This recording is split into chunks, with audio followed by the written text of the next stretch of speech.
So I want to see companies fight each other, punch each other to death. Not your vendors, Proton. Punch your competitor, not your vendor. Do you like automotive tabloid? Oh, I always love a good drama and a good beef between some automotive companies. Recently, Chery shared a video on their social media, right? And the video basically contains a picture of a tortoise strapped with a fan behind it, right? We all know they're talking about EMA 7 PHEV. The reason is because there's a giant 7 word written on the side of the tortoise. I'll show you the picture here. Alright, so it's very obvious lah. We all know who Chery is talking about. It's basically Chery calling Proton EMAs slow lah. Chery is not entirely incorrect. I mean, compared to the Chery, it's true lah. I mean, definitely the Chery is much more powerful in this case. No media house seems to report on this except Key Auto, which is where I found out the news. Maybe it's a bit too spicy or a bit too much drama for most Malaysian media houses' taste lah. But you know me, I don't want peace. I always love trouble. I will never say no to a good piece of tabloid, man. So if you're wondering where does this beef comes from, why suddenly out of nowhere Chery go and look for trouble with Proton, right? So I did a bit of digging and asked around a few person in the industry. So turns out Proton actually fired the first shot. In fact, I was in the audience when they said this, but I couldn't remember. I'll show you, you have a look.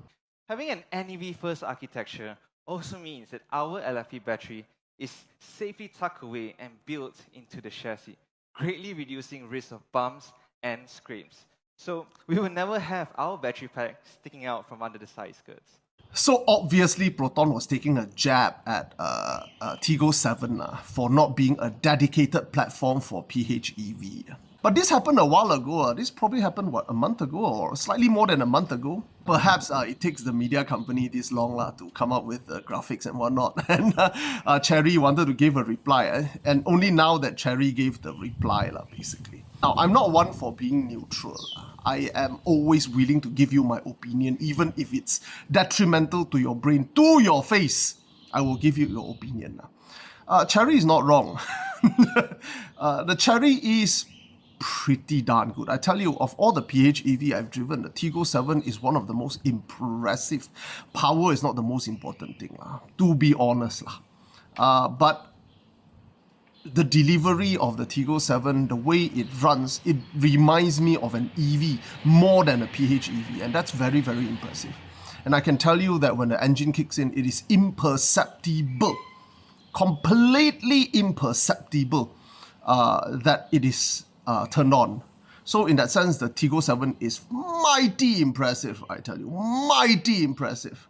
But Proton is correct also that the Tiggo 7 is not a dedicated PHEV. It was not designed as a PHEV first, whereas the EMA 7 PHEV was a ground-up PHEV design. As such, that there is no engineering hack going on, okay? The battery pack does not jut out from the bottom, as Proton claimed in that video I show you just now. I tell you very honestly, PHEV are relatively complicated machines. They solve some of EV problem, but they pay a price, right? The cost is that they have so much added complexity.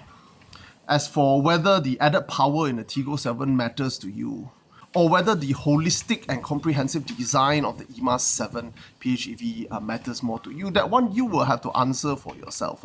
But I absolutely love this beef, this blood feud between the companies, because it shows you that these people care about their product and they believe in their product. And there is that spirit of competition going on. The German companies used to have that. I don't see that anymore these days. I want to see that hate. I want to see that anger, because when companies fight each other, who benefits?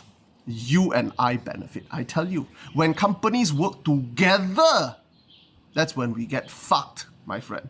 And to quote Nerza, the animation, I don't care if I live or die. I just want you to die. I see that kind of competitive spirit in the Chinese automotive market every single day. And I can't wait to see more of it here.